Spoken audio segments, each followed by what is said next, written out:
আসসালামু আলাইকুম। এনআইডি, হ্যাঁ, এনআইডি আমি গত ভিডিওতে দেখিয়েছি যে কিভাবে অনলাইনের মাধ্যমে বর্তমান ঠিকানাটা পরিবর্তন করা যায়। এই ভিডিওতে আমি আপনাদের দেখাবো যে এনআইডির যে স্থায়ী ঠিকানাটা আছে সেটা আপনারা কিভাবে পরিবর্তন করতে পারেন। তবে একটি কথা মনে রাখবেন, এটা কিন্তু অনলাইনে সম্ভব না। এটা আপনাকে করতে হবে ম্যানুয়ালি। সেই ম্যানুয়ালি কিভাবে করবেন সেটাই আমি আপনাদের দেখাবো।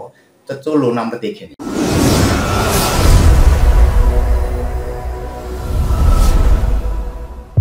nidw.gov.bd এই ওয়েবসাইটটিতে আপনাদের প্রবেশ করতে হবে এবং এখান থেকে ডাউনলোড মেনু থেকে 2 নম্বর যে কারেকশন ফর্মটি আছে সেই ফর্মটি ডাউনলোড করে নিয়ে প্রিন্ট করে নিন।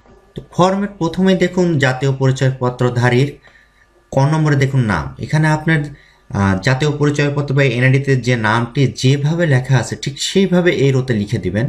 এরপরে খ নম্বর আছে জাতীয় পরিচিতি নম্বর। আপনার এনআইডির যে নম্বরটি আছে সেই নম্বরটি এখানে লিখে দিবেন। আপনার 13 ডিজিটের থাকলে আপনি ইচ্ছা করলে আপনার যে জন্ম সালটা আছে সেটা আপনি প্রথমে দিয়ে দিতে পারেন। আর 2 নম্বর যেটা আছে 18 বছরের কম বয়স্ক বা আদালত কর্তৃক অপ্রকৃতস্থ ঘোষিত জাতীয় পরিচয়পত্রধারীর ক্ষেত্রে আইনানুগ অভিভাবকের নাম। এটা যদি প্রতিবন্ধী বা 18 বছরের কম বয়স হয় কারো, সেক্ষেত্রে সংশোধনের ক্ষেত্রে এই ঘরটি পূরণ করা দরকার আছে, অথবা অন্যথায় এ ঘর পূরণ করার কোনো প্রয়োজন নেই। তো আমরা 3 নম্বরে মূলত আসবো, যে 3 নম্বরে জাতীয় পরিচয়পত্র বা সংরক্ষিত তথ্য উপাত্তে যে তথ্য সংশোধন করিতে হইবে, এই অংশ থেকে আমরা আমাদের ঠিকানাটা পরিবর্তন করব। দেখুন 6 নম্বরে আসি আমরা। 6 নম্বরে আছে ঠিকানা। তো ঠিকানা প্রথমে আছে হলো, প্রথম ঘরে হলো বর্তমানে জাতীয় পরিচয়পত্র বা সংরক্ষিত তথ্য উপাত্তে বিদ্যমান তথ্য। এই প্রথম যে ঘরটি আছে এই ঘরটিতে আপনার যে বর্তমান যে স্থায়ী ঠিকানাটা দেওয়া আছে সেই স্থায়ী ঠিকানাটি এখানে লিখবেন। আর দ্বিতীয় ঘরে চাহিত সংশোধিত তথ্য, এখানে আপনি যে স্থায়ী ঠিকানায় আপনার এনআইডি কার্ডটি পরিবর্তন করতে চাচ্ছেন বা সংশোধন করতে চাচ্ছেন সেই ঠিকানা ঠিক এইখানটাতে লিখে দিবেন।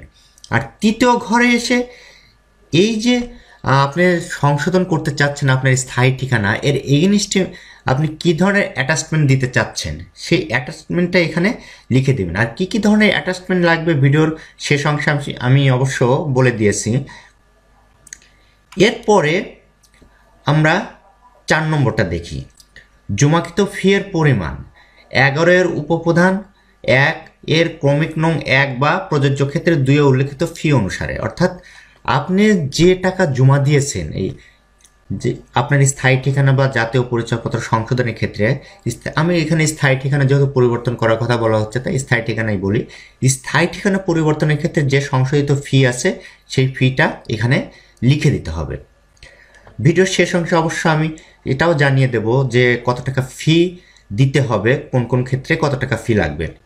আর 5 নম্বর প্রযোজ্য ক্ষেত্রে ফি জমাদানের রসিদ, অর্থাৎ আপনি যে চালানের মাধ্যমে বা আপনি যে ব্যাংক ড্রাফটের মাধ্যমে বা পে অর্ডারের মাধ্যমে যে টাকাটা জমা দিলেন সেই যে একটা রিসিভ নাম্বার থাকবে সেই নাম্বারটি আপনি এখানে লিখে দিবেন।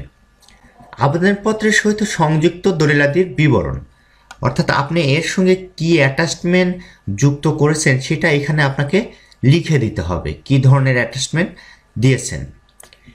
এরপরে আমরা ডান পাশের অংশটুকু দেখি। বাম পাশের অংশটুকু আমাদের প্রয়োজন নেই, কেননা বাম পাশের অংশটুকু আইনানুগ অভিভাবকের স্বাক্ষর বা টিপসই প্রযোজ্য। এক্ষেত্রে যে উপরে আমরা দেখে আসলাম যে অপ্রকৃতস্থ বা 18 বছরের কম বয়স্ক হলে আইনানুগ অভিভাবকের প্রয়োজন পড়ে। যেহেতু এটা আমরা করছি না, যদি হয়ে থাকে তাহলে সেক্ষেত্রে এই অংশটা পূরণ করতে হবে। এরপরে দেখুন ডান পাশের এই অংশটা উপরে আবেদনকারীর স্বাক্ষর দিতে হবে, অর্থাৎ তার এনআইডিতে যে স্বাক্ষরটা দেয়া আছে সেই স্বাক্ষরটা এখানে দিতে হবে। এরপরে তার নাম, এনআইডির যে নামটা দেয়া আছে সেই নাম, ঠিকানা দিতে হবে, তার যে ঠিকানা এনআইডির বর্তমান যে ঠিকানাটা দেয়া আছে সেই ঠিকানাটা এখানে দিতে হবে। এরপরে মোবাইল নম্বরটা দিতে হবে এবং ইমেল যদি থাকে তাহলে অবশ্যই ইমেলটা দিয়ে দেবেন, অন্যথায় দরকার নেই। এটা কিন্তু এখানে বলা হয়েছে যদি থাকে, অর্থাৎ অপশনাল। এটা যদি থাকে মানে এটা অপশনাল, দিলেও হবে না দিলেও হবে। এরপরে ফর্মের খ অংশটা দেখি। জাতীয় পরিচয়পত্র প্রদানের রসিদ, প্রথমে ক্রমিক নম্বর অফিস কর্তৃক দিয়ে দেবে। এরপরে আবেদনকারীর নাম এবং জাতীয় পরিচিতি নম্বর, প্রথমে আবেদনকারীর নামটা লিখবেন, এনআইডির যে নাম সেটা লিখবেন এবং তারপরে তার যে জাতীয় পরিচয় পরিচিতি বা এনআইডি যে নম্বরটা আছে সেই নম্বরটি লিখে দিবেন। তো এটা সাধারণত অফিস কর্তৃক করা উচিত, কিন্তু তারপরেও যাদের আবেদন করতে হয় বা যারা আবেদন করে তারাই এই অংশটা পূরণ করে দেয়। আর 2 নম্বর দেখি প্রযোজ্য ক্ষেত্রে আইনানুগ অভিভাবকের নাম এবং জাতীয় পরিচিতির নম্বর।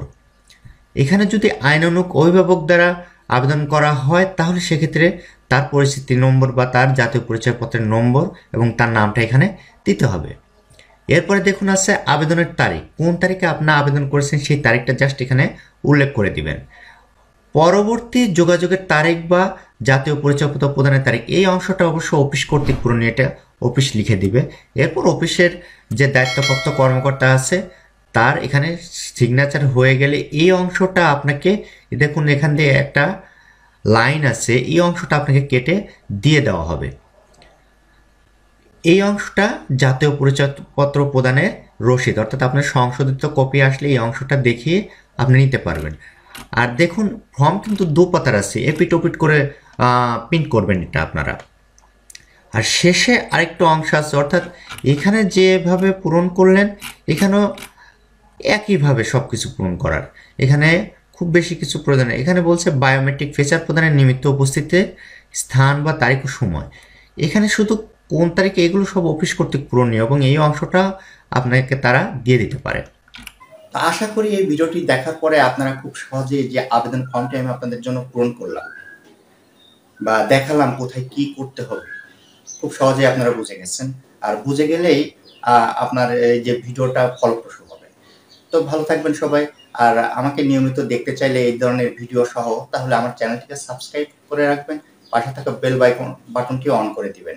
আর আমাকে ফেসবুক থেকে দেখতে চাইলে অবশ্যই আমাকে ফলো করে রাখবেন, তাহলে আমি ভিডিও আপলোড করলে আপনারা তার টাইমলাইনে পেয়ে যাবেন। ভালো থাকবেন সবাই।